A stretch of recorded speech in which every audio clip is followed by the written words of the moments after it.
You ask Tiger to solve. This deals with linear equations with one unknown. The final result is a equals 8. Let's solve it step by step. Move the negative sign from the denominator to the numerator. Swap sides.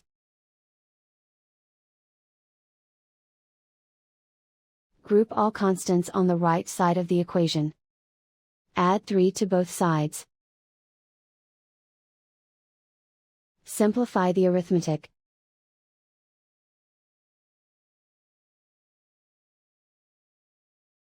Isolate the a. Multiply both sides by 2.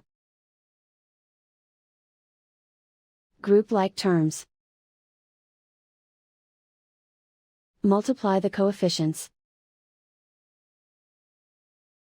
Simplify the arithmetic.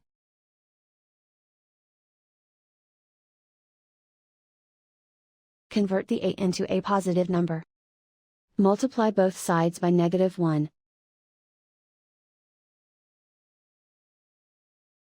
Remove the ones. Simplify the arithmetic. And so the final result is a equals 8.